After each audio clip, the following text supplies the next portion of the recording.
जी सब लोग लगाया वो जी ठाकरिया ने समझा वो जी।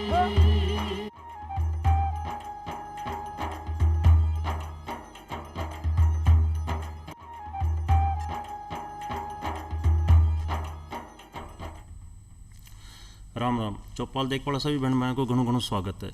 दर्शक भाइयों जी कि आप जाना कि चौपाल का माध्यम से आप अपने सामाजिक आर्थिक व्यक्तिगत समस्या समाधान सुझाव विकास सभी चीज़ों पर बातचीत करता रहा। आज भी आप बात कर रहे हैं अपनी सावधानी का विषय पर। एक सावधानी हटी नहीं, दुर्घटना घटी नहीं।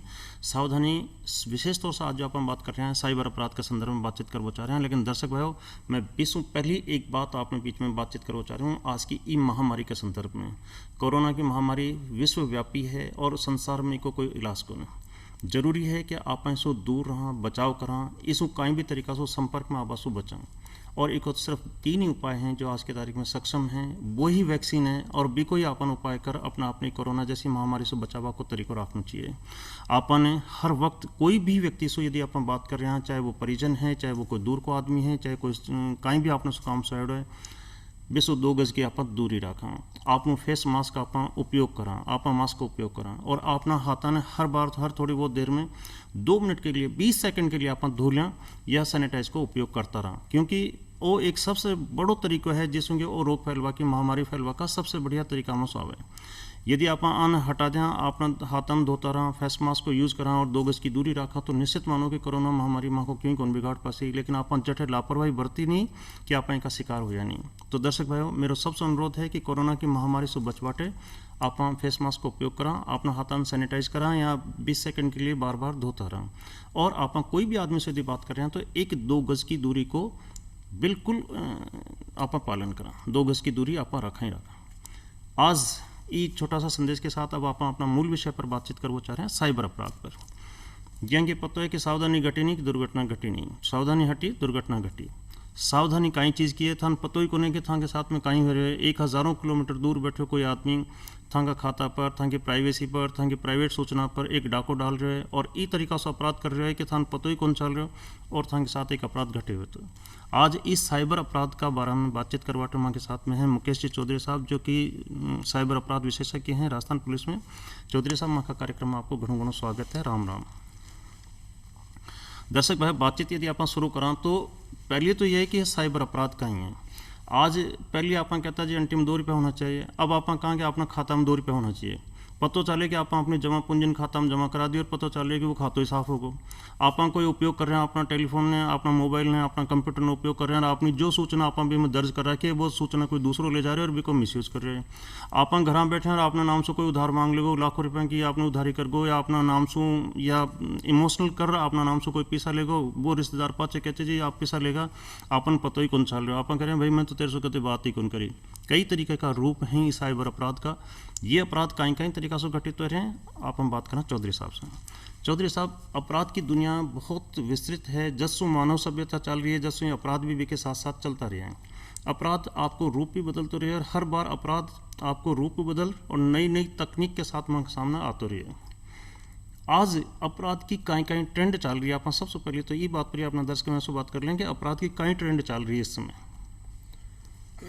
घनश्याम जी, जैसे आपने बात करी है कि 2 रुपये खाते में होने ज़रूरी है, पर धीरे धीरे होता ये जा रहा है कि जो लोग सावधानियां नहीं रख रहे हैं अपने, चाहे वो कोई इलेक्ट्रॉनिक वॉलेट काम में लेते हों या फिर वो नेट बैंकिंग का उपयोग करते हों, आजकल ये बहुत आम बात हो गई है जब से डीमोनेटाइजेशन हुआ है।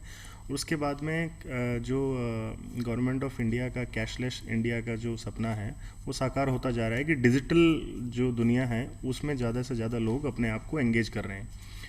तो अब प्रॉब्लम ये होती जा रही है कि वो 2 रुपये खाते में नहीं बच रहे और खाता पूरा का पूरा साफ़ हो रहा है। तो इसके लिए बहुत सारे अलग अलग तरीके के क्राइम हो रहे हैं और उनको समझना, डेली अपडेट होना ज़रूरी है।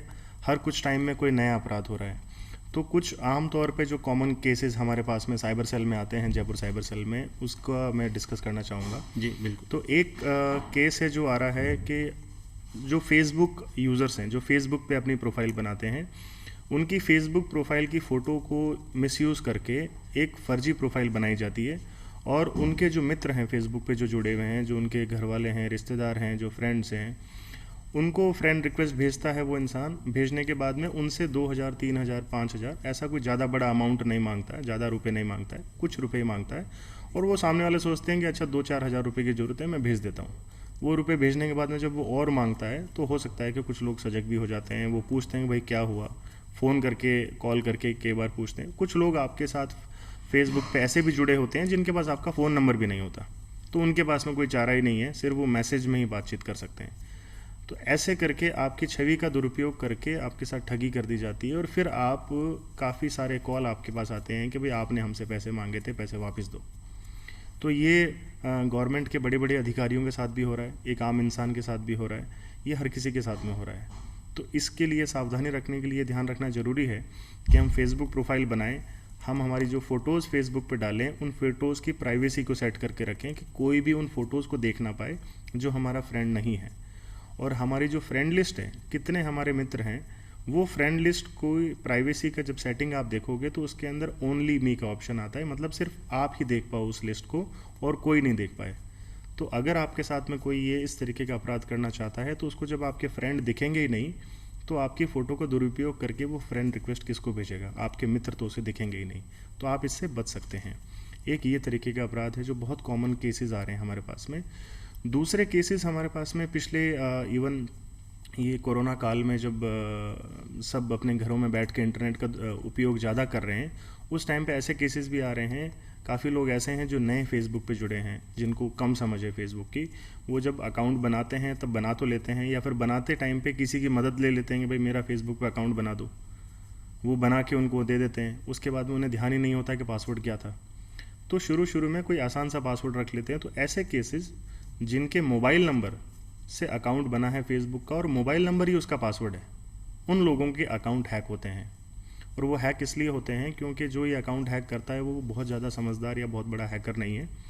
वो सिर्फ ये कोशिश करता है कि कोई एक फला नंबर 10 डिजिट का मोबाइल नंबर गैस करने की कोशिश करता है कि अच्छा ये नंबर होगा। ये नंबर ट्राई करता है आईडी में और पासवर्ड में, अगर जिसमें लग जाता है उसमें वो लॉगिन होके आपके मिलने वालों से, जानकारों से पैसों की डिमांड करता है और ये फ्रॉड करता है। फिर आप परेशान हो जाते हैं क्योंकि आपके पास में फ़ोन आने लगते हैं कि आपके अकाउंट से पैसे मांगे जा रहे हैं। तो जिनके मोबाइल नंबर ही आईडी है और मोबाइल नंबर ही पासवर्ड है, उनके साथ ये अपराध हो रहा है। तो मोबाइल नंबर कभी भी पासवर्ड ना रखें। अगर आपका है किसी का तो आप उसे तुरंत चेंज कर दें, क्योंकि हो सकता है कि अगले शिकार आप हों। ये अपराध भी आप माने, गवर्नमेंट के मैंने बड़े बड़े अधिकारी देखे हैं जिनके साथ हुआ है। आम इंसान से लेके हर किसी के साथ में हो रहा है, कोई समझदार है उसके साथ भी हो रहा है। क्योंकि अनजाने में अकाउंट बनाते टाइम पे अगर आपने पासवर्ड मोबाइल नंबर रख दिया और उसके बाद में आज तक उसे चेंज नहीं किया हो तो ये गलती है। तो पासवर्ड आपका क्या है जो कभी भी आसान नहीं होना चाहिए, हमेशा थोड़ा मुश्किल पासवर्ड रखिए जो किसी को समझ में ना आए या कोई गेस नहीं कर पाए, कोई ट्राई करने की कोशिश करे कि आपका पासवर्ड क्या होगा। जैसे कई बार आपने अपना नाम, आपका नाम है तो आपने सरनेम अपना पासवर्ड रख दिया, तो सरनेम कोई गेस कर सकता है, कोई कोशिश करेगा डालने की, तो उसे हो सकता है कि आपका अकाउंट हैक हो जाए और ऐसे आपका अकाउंट दुरुपयोग किया जा सकता है। सर चौधरी साहब, एक मैं अभी कह रहा हूँ कि पासवर्ड की आप और भी बात कर सकते हैं, लेकिन जब पासवर्ड की बात आई तो पासवर्ड ने टिपिकल बनावट है, कहीं कहीं उपयोग कर लेना चाहिए, जैसे कि ऊपर नीचे अक्षर, टिपिकल अक्षर, एक तकनीक माँ का दर्शक भाई ने बताई दी जाए। ये पासवर्ड को टिपिकल बनाने के लिए, क्योंकि राजस्थानी प्रोग्राम है, राजस्थानी लोग हैं जी, तो आप अगर मारवाड़ी के अंदर कोई वर्ड रख देंगे, ठीक है, तो वो तो बहुत ही अच्छा है, ये किसी को समझ में नहीं आएगा जी। अगर आप कोई मारवाड़ी वर्ड इंग्लिश में लिखते हैं पासवर्ड में तो ये पकड़ में नहीं आता और ये कोई गेस नहीं कर पाता। और उसके साथ में आप नंबर्स और कैरेक्टर्स और लेटर्स को अगर आप कॉम्बिनेशन में यूज़ करेंगे, जैसे मान लीजिए कि आपनो राजस्थान आपने लिखा, अब ये आपनो वर्ड जो है डिक्शनरी में नहीं है कहीं पे, तो आपनो राजस्थान में आपने आपनो में ए तो कैपिटल लिख दिया और बाकी जो सारे लेटर्स हैं ये स्मॉल में लिख दिए, और राजस्थान के बाद में आप लास्ट में @ या हैश या आपने कुछ स्पेशल कैरेक्टर आपने लगा दिया, तो आपका पासवर्ड कॉम्प्लेक्स हो गया। तो अगर आप 12 डिजिट से ऊपर का पासवर्ड रखते हैं तो बहुत अच्छा है आपके अकाउंट की सिक्योरिटी के लिए। जी। तो दर्शक भाई सबसे महत्वपूर्ण बात है कि जो भी कोई आपका सोशल मीडिया का अकाउंट्स ने बना रखे हैं भी के अंदर आपनो पासवर्ड महत्वपूर्ण है, सबसे महत्वपूर्ण पासवर्ड, और वो पासवर्ड जटिल होना चाहिए। आपको तो याद रहे, आपके याद रखवा को भी कोई एक सिस्टम भी होना चाहिए कि मन वो याद भी रहे, लेकिन कोई दूसरों भी को गैस ही नहीं कर सके अपन ये तरीका करना चाहिए। भी मैं जी बता रहे हैं साहब कि भी को कॉम्प्लेक्स हो जाना चाहिए, बड़ी ABCD छोटी ABCD कोई स्पेशल कैरेक्टर कुछ अंक हो जाना चाहिए तो अगला के समझ में नहीं आ सके, वो आपको कोई गैस ही नहीं कर सके कि मैं कई तरीका को नहीं, ये जरूरी है। सर साइबर अपराध की जब आप बात कर रहे हैं और आप कह रहे हो कि सब बड़ा अधिकारी भी का शिकार बन रहे हैं, आम आदमी भी शिकार बन रहे हैं, तो असी अपराधांकन तो कौन सी तकनीक है कि मैं तक ये घुसपैठ कर रहे हैं और मैं कई तरीका से भी के बचाव की स्थिति में आ सका, यानी एक आम आदमी ने कई तरीका की सावधानी आपके साथ में रखनी चाहिए, वो मैं दर्शक भाई से जानना चाह रहा हूँ। तो अलग अलग तरीके के अपराध हैं और अलग अलग तरीके की सावधानियाँ हैं जी। तो मैं अपराध के तरीके से स्टार्ट करता हूँ और एक एक करके हम अपराध समझते हैं, फिर उसमें हमें सावधानी क्या रखनी चाहिए। हाँ बिल्कुल, एक उदाहरण के साथ में आप चीज़ में समझ बता रहे हैं कि एक घटना यूं घटित हुई जिसमें लापरवाही बरती गई और एक के बदले जब आदमी आपके सावधानी से काम करे तो वो बचाव में भी है। आप साइबर विशेषज्ञ हैं तो आप बता पा रहे हैं कि कई तरीके का अपराध कौन सी तकनीक से नई नई तकनीक ईजाद कर रही है जो अपराधी माँ का सामाजिक जीवन में, माँ का आर्थिक युग में, अपने आर्थिक जीवन में जो घुसपैठ कर रहे हैं वहाँ से आप कहीं दूर रह सकें। जी। एक महिला थी जो एक एटीएम के अंदर, एक एटीएम प्रीमाइसिस में अंदर घुसी और अपने उसे एटीएम से कुछ पैसे निकालने थे। अब ये एक ऐसा एटीएम प्रीमाइसिस था जिसमें 2 एटीएम मशीन लगी हुई थी।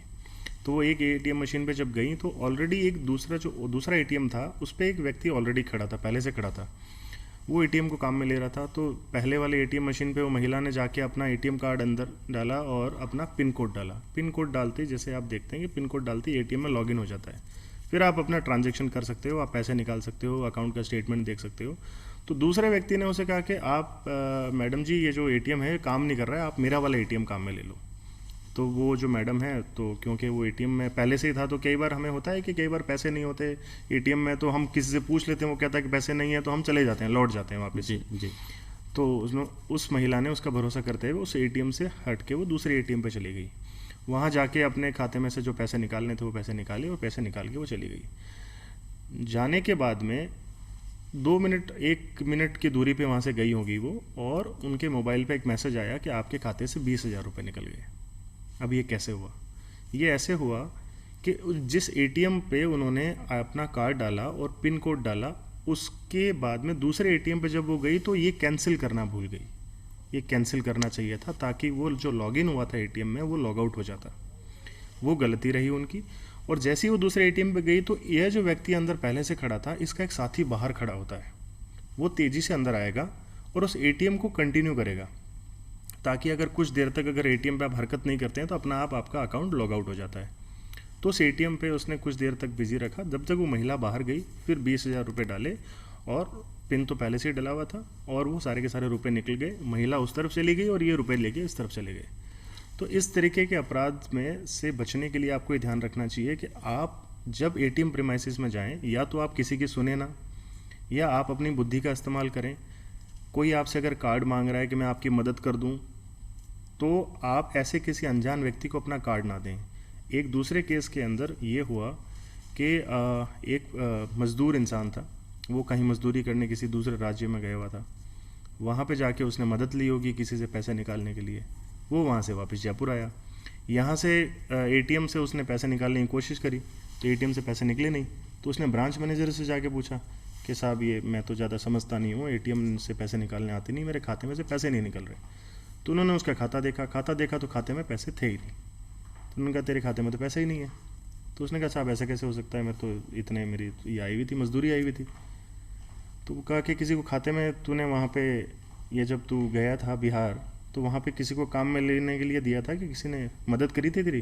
बोले हाँ, वहाँ पे एटीएम का गार्ड था जिसने मेरी मदद करी थी। तो इस तरीके के अपराध में होता यह है कि आप किसी से जब मदद ले रहे हैं तो ऐसा हो सकता है कि वो आपकी मदद करके पैसे निकाल के दे तो देगा, पर बदले में आपको दूसरा वैसा के वैसा हूबहू कार्ड दे देगा, और आप अपना नाम देखे बिना उसको वापस से जेब में डाल लेते हैं, क्योंकि वो रंग में और कलर में वैसा ही दिखेगा जैसा आपका कार्ड है। और ये गलती हो जाती है और कार्ड एक्सचेंज हो जाता है। जब आप चले जाते हैं तो आपके पीछे से वो फिर आपके कार्ड से जितने मर्जी हों उतने पैसे निकाल देगा। ये दूसरे तरीके का अपराध है जो एटीएम में होता है। तीसरे तरीके का अपराध है जो हमने जयपुर पुलिस ने कुछ टाइम पहले कुछ रोमानिया से कुछ लोग पकड़े थे, कुछ क्रिमिनल थे जो रोमानिया से क्राइम करने आए हुए थे। उन्होंने जयपुर में काफ़ी सारे एटीएम मशीन्स में क्लोनिंग के डिवाइस लगाए, जहाँ पे आप कार्ड इंसर्ट करते हैं एटीएम मशीन में, उसी पर्टिकुलर एरिया पे एक डिवाइस लग जाता है जिसे कहते हैं मैग्नेटिक स्ट्रिप रीडर, MSR। ये जैसे मोबाइल फ़ोन पे कवर फिट होता है वैसा के वैसा उस पर्टिकुलर एरिया पे फिट हो जाता है, और इसको फेविक्विक से चिपका देते हैं। चिपकाने के बाद में उसमें जब आप कार्ड डालेंगे तो आपके कार्ड के पीछे जो काली पट्टी होती है उसके अंदर आपका कार्ड नंबर होता है और एक्सपायरी डेट होती है। तो उस एक्सपायरी डेट को और कार्ड नंबर को रीड करने के बाद में ये सारी की सारी इन्फॉर्मेशन अपने अंदर सेव कर लेता है, और ये एटीएम में जब प्रीमाइसिस में ऊपर की तरफ छत पे एक कैमरा लगा देंगे, उस कैमरे में आपका एटीएम पिन रिकॉर्ड हो जाएगा। तो जितने लोग भी वहाँ पे आएंगे अपना कार्ड इस्तेमाल करेंगे, उसका कार्ड का डेटा उसके अंदर सेव हो जाएगा और एटीएम पिन रिकॉर्ड हो जाएगा जी। फिर जैसे एक खाली सीडी से दूसरी सीडी बनाते हैं, वैसे के वैसे एक उस इन्फॉर्मेशन से दूसरे ब्लैंक कार्ड के ऊपर डाल के उसका क्लोन कार्ड तैयार कर लेते हैं। फिर ये सारा का सारा पैसा ये दूसरे राज्य में जाके विड्रॉ करते हैं। तो इस केस में एक बहुत बड़ी गैंग हमने पकड़ी थी जिसमें करीबन उनसे 50 लाख से ऊपर पैसा भी रिकवर हुआ और वो सारे लोग पकड़े गए। बट आप इससे सावधान रहें, जब आप किसी एटीएम प्रीमाइसिस में जाएं, आप ये देखें कि वहाँ पे जहाँ पे आप कार्ड इंसर्ट कर रहे हैं, क्या वहाँ पे कोई अलग से डिवाइस लगा हुआ है, उसको आप टच करके समझ के अगर आप उसको गौर से देखेंगे तो आप समझ जाएंगे अलग से किसी ने कोई बाहर से डिवाइस लगाया है या ये एटीएम का ही हिस्सा है, एटीएम का ही पार्ट है। उसकी आप क्वालिटी के हिसाब से समझ जाएंगे, उसकी क्वालिटी अच्छी नहीं होगी, पुअर क्वालिटी का होगा, अलग से दिखाई देगा। हाँ, अलग से भी दिखाई देगा, वो अलग से दिखेगा, सही से लगा हुआ नहीं होगा एटीएम से, थोड़ा सा दूर होगा एटीएम से, एटीएम का हिस्सा, मतलब आप ये देखेंगे तो समझ जाएंगे, इसमें कोई बहुत ज़्यादा टेक्निकल प्रॉब्लम नहीं है जी। तो ये प्रॉब्लम है, और इस चीज़ का आप अलग से ध्यान रखें। थोड़ा सा पहले डायरेक्टली कार्ड डालने से पहले थोड़ा सा एक बार आप देख लें, क्योंकि इसके अंदर शिकार कोई भी हो सकता है। इसके अंदर कोई साइबर विशेषज्ञ है वो भी शिकार हो सकता है, कोई अधिकारी हैं बहुत समझदार हैं, कोई इंजीनियर है वो भी शिकार हो सकता है, शिकार कोई भी हो सकता है जो भी अपना कार्ड वहाँ पे इस्तेमाल करेगा। तो जब इसको आप इस तरीके से देख लें और फिर आप एटीएम का इस्तेमाल करें, और आप ध्यान रखें कि आप अनजान एटीएम का इस्तेमाल करने से बचें। आप जो रेगुलरली एटीएम को काम में लेते हैं, जहाँ पे जिस केस में अगर किसी बैंक के अंदर एटीएम लगा हुआ है तो आप प्रेफरेंस उसको दें, बजाय कि किसी अनजान किसी सुनसान एरिया में जहाँ पे गार्ड्स नहीं हो, उन से थोड़ा बचें, क्योंकि वहाँ पे इस तरीके की संभावना होने की पॉसिबिलिटी थोड़ी ज़्यादा है और ऐसा ज़्यादा हो सकता है। चौधरी साहब, एक इशू और भी है कि ये तो हुई एटीएम की, जब मैं खुद कटे बाहर जा रहा हूँ और मेरे पीछे से कोई आदमी मेरा मॉनिटर कर रहा है और मेरे तरीक़ा से मेरी सूचना लीक कर ली। इंटरनेट बैंकिंग के माध्यम से जब मैं मेरा खाता ना ऑपरेट कर रहा हूँ तो मैं मेरे घर में बैठ कर रहा हूँ, बैंक आपकी जगह है और कोई तीसरा आदमी मेरा खाता ना हैक कर रहा है। ये कहीं सिस्टम है कि मैं ऑनलाइन बैंकिंग का ऑपरेशन में जा रहा हूँ फिर भी मेरा खाता खाली हो जाए, एक अंदर अप्रत्यक्ष रूप से मेरे खाता एक तरीके की संभावना, जैसे घनश्याम जी आप बता रहे हैं कि खाते में से पैसे निकल गए, आपको पता ही नहीं है कि खाते में से पैसे कैसे निकले। तो ऐसे केस में कभी कभी ये होता है कि आपका जो क्रेडिट कार्ड या डेबिट कार्ड जो आप काम में ले रहे हैं, खाते से जुड़ा हुआ जो भी कार्ड है, वो जो कार्ड आप काम में ले रहे हैं उस कार्ड में से पैसे निकले हैं। तो हो सकता है कि कार्ड क्लोनिंग का ही केस हुआ हो कि कार्ड आपका कहीं पे क्लोन हो रखा है, वो बस खाते में से कैश नहीं निकाल रहा है, उसकी ऑनलाइन परचेजिंग कर रहा है और आपको सिर्फ मैसेज आता है जी। तो अगर आपके साथ क्लोनिंग, किसी के साथ में क्लोनिंग का कोई केस हुआ हो कि कार्ड क्लोन हो गया, या तो नगद निकाले गए हैं पैसे, या फिर आपने किसी को अपने कार्ड का OTP या अकाउंट का कोई मोबाइल पे जैसे OTP का मैसेज आता है और वो कोड नहीं बताया और आपकी कोई गलती नहीं है, तो ऐसे केसेस में आप बैंकिंग लोकपाल को शिकायत करें इसकी, क्योंकि जहाँ पे आपकी गलती नहीं है वहाँ पे बैंकिंग लोकपाल इसकी इन्वेस्टिगेशन अपने लेवल पे इसका इन्वेस्टिगेशन करता है, और आप सेम चीज़ आप लोकल थाने में भी रिपोर्ट कर सकते हैं ताकि इसका अनुसंधान हो।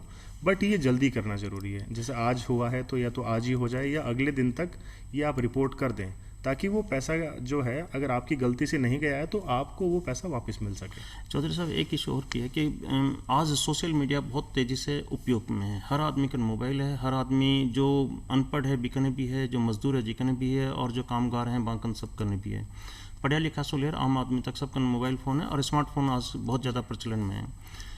स्मार्टफोन के माध्यम से कुछ सोशल अपराध और भी हो रहे हैं, जिनमें कोई फोटोग्राफी का बच्चों के प्रति, महिलाओं के प्रति, ये अपराध भी एक बड़ी छवि ने खराब कर वाला है और बड़ो मानसिक आघात दे रहे हैं। अपराधों से भी कहीं बच्चों जा सके, कई तरीका से हो रहे हैं और वहाँ से कई तरीका से बच्चे जा सके। जी, तो स्मार्टफोन अब इसके अंदर एक बहुत मुझे कई बार हंसी आती है बोलते हुए कि मोबाइल फ़ोन तो स्मार्ट हो गए पर लोग स्मार्ट नहीं हुए हैं अभी तक। जी बिल्कुल सही। अब बिल्कुल लोगों सही। को स्मार्ट होना पड़ेगा कि मोबाइल फ़ोन का अगर आप इस्तेमाल कर रहे हो, उसके अंदर आप व्हाट्सएप चलाते हो, तो आपको ये पता होना चाहिए कि आपके व्हाट्सएप पे अगर किसी आपके मित्र ने या किसी ने कोई अश्लील वीडियो भेज दिया है, और वो वीडियो अश्लील वीडियो अगर आपको लगता है कि आप अपने 10 मित्रों को भेज सकते हो या और किसी को किसी ने भेजा है, ये आमतौर पे काफ़ी लोग करते हैं डेली।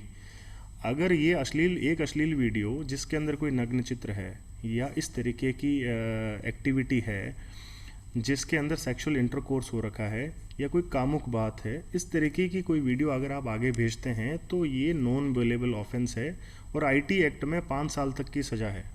तो ऐसा वीडियो आगे भेजना, हो सकता है कि आपको ये नहीं पता हो अब तक कि आप जो ये daily day to day life में कर रहे हैं ये एक अपराध है। ये 5 साल तक की सज़ा है, नॉन बेलेबल है, मतलब पुलिस स्टेशन से बेल नहीं होती है, और इसके अंदर पूरा का पूरा आपका जो करियर है और पूरी लाइफ है वो रिस्क पे आ सकती है।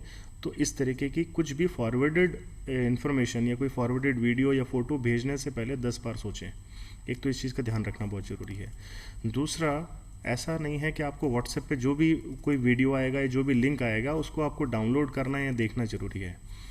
चाइल्ड पोर्नोग्राफी एक ऐसा सेक्शन है चाइल्ड पोर्नोग्राफी का 67B आईटी एक्ट के अंदर, जिसमें चाइल्ड पोर्नोग्राफी के बारे में अगर कोई गूगल पे सर्च भी करता है, चाइल्ड पोर्नोग्राफी वीडियो देखना या फ़ोटो देखने के बारे में अगर किसी ने इंटरनेट पे सर्च भी किया है तो भी वो अपराध की श्रेणी में आता है, चाहे वो देखे ना। अगर सर्च भी किया है तो भी अपराध की श्रेणी में है और नॉन बेलेबल ऑफेंस से 5 साल तक की सज़ा है। तो मोबाइल फ़ोन का सदुपयोग करें, दुरुपयोग ना करें। जी दूसरा, आप देखेंगे कि आजकल जो बच्चे हैं, छोटे बच्चे हैं, वो मोबाइल फ़ोन का उपयोग बहुत ज़्यादा करते हैं वीडियोस देखने के लिए और वीडियोस के साथ साथ में गेम्स खेलने के लिए। कुछ मोबाइल फ़ोन्स में कार्ड जो हैं, डेबिट कार्ड हैं या इलेक्ट्रॉनिक वॉलेट है, आपका ई वॉलेट है, वो अटैच होता है। तो कुछ केसेस हमने ऐसे देखे हैं कि बच्चा गेम खेलता खेलता कार्ड ऐड किया हुआ था, उसमें वो टोकन परचेज करता रहा और 70,000 रुपये खाते में से निकल गए और माँ बाप को पता भी नहीं चला। माँ बाप ने केस दर्ज कराया कि हमारे साथ में साइबर क्राइम हो गया। फिर बाद में जब हमने इन्वेस्टिगेशन किया तो पता चला वो बच्चा गेम खेल गया 70,000 रुपये का। जी मतलब ऐसा भी हुआ है कि 1.5 लाख रुपए के गेम खेल गए बच्चे। तो मोबाइल फ़ोन को बहुत केयरफुली यूज़ करना चाहिए अगर आपका कार्ड एडेड है, क्योंकि गेम खेलते टाइम पे एडवर्टीजमेंट आते हैं, ऐड आते हैं, उस ऐड पे आपने क्लिक किया, हो सकता है कि कोई पेड गेम हो जो आपने परचेज़ कर लिया, और ऐसे ऐड पे बार बार क्लिक करते करते करते हो सकता है कि बहुत कुछ परचेजिंग हो गई हो और आपके खाते से काफ़ी सारे रुपए जा चुके हों।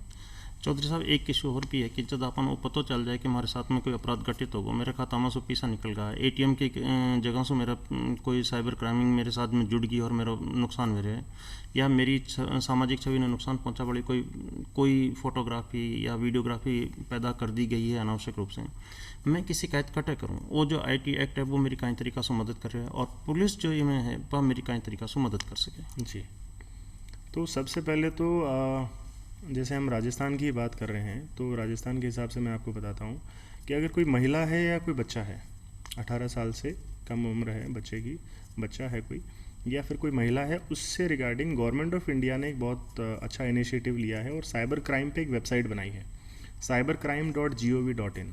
ये गवर्नमेंट ऑफ इंडिया की वेबसाइट है। यहाँ पे कोई ऑनलाइन रिपोर्ट कर सकता है और जब आप ऑनलाइन रिपोर्ट करेंगे और जब आप डिटेल्स, वहाँ पे फॉर्म आएगा, वो फॉर्म फिलअप करेंगे, उसमें आप जो एड्रेस देंगे, आपका जो भी संबंधित लोकल थाना होगा वहाँ ये केस चला जाएगा। और वो लोकल थाने पे अगर आप नहीं जाना चाहते हैं पर्सनली, या नहीं, आपको ऐसा लगता है कि आपको हिचकिचाहट होती है या पता नहीं थाने पे जाके क्या बोलना होता है या क्या करना होता है, तो आप वेबसाइट के थ्रू रिपोर्ट कर सकते हैं। वो थाने पे पहुंचने के बाद में थाना खुद आपसे संपर्क करेगा।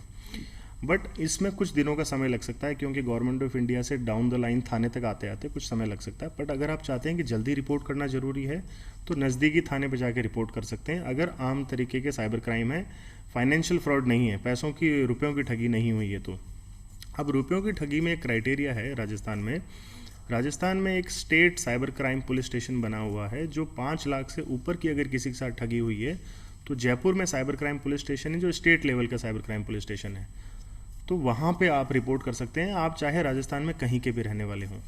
बट अगर 5 लाख से नीचे की ठगी है और आप जयपुर सिटी से बाहर रहते हैं तो आप अपने संबंधित जो आपका लोकल थाना है वहाँ रजिस्टर करेंगे, रिपोर्ट करेंगे केस, और जयपुर में अगर आप रहते हैं और 1 लाख से ऊपर और 5 लाख से नीचे की ठगी है तो पुलिस कमिश्नर ऑफिस में एक साइबर क्राइम थाना बना है जहाँ पे आप रिपोर्ट कर सकते हैं। चौधरी साहब, एक चूँकि आपने कार्यक्रम को सुना है तो माँ का दर्शक बहन है इस साइबर अपराध से बचवाटे एक संदेश के रूप में आप कहीं कह सका, एक छोटा सा संदेश माँ का दर्शक बहन के लिए।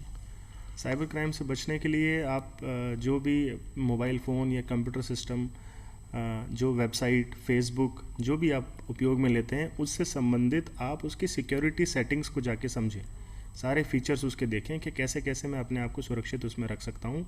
इंटरनेट पे सर्च करें कि मैं मोबाइल फ़ोन को कैसे सुरक्षित रखूँ, मैं मेरे फेसबुक अकाउंट को कैसे सुरक्षित रखूँ। आप अपनी प्राइवेसी का ध्यान रखें, अपनी इन्फॉर्मेशन कम से कम शेयर करें, कभी भी अपने कार्ड की डिटेल या बैंक अकाउंट की डिटेल फ़ोन पे किसी को ना दें। अगर आपसे कोई कार्ड की डिटेल या बैंक अकाउंट की डिटेल फ़ोन पे मांगता है, चाहे वो कोई भी सिचुएशन हो, आपको कितना ही लगे कि आपकी ये मदद कर रहा है, बट वो फ्रॉड होगा। ये एक थंब रूल है। अगर आपको लगता है कि आपको आपके अकाउंट की डिटेल देनी है तो बैंक में जाके दें, फ़ोन पे कभी भी ना दें। देते ही हो सकता है कि आपके साथ में साइबर क्राइम घटित हो जाए।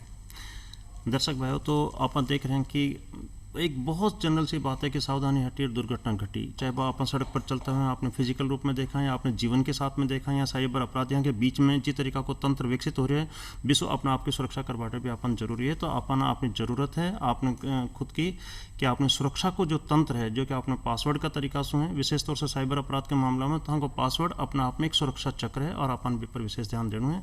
सभी दर्शक भाई अच्छा स्वस्थ रहें, कोरोना से बचें और नई चौपाल में नई चर्चा के साथ में फिर हाजिर हो जाएं। जब तक ले विदा, धन्यवाद, राम राम।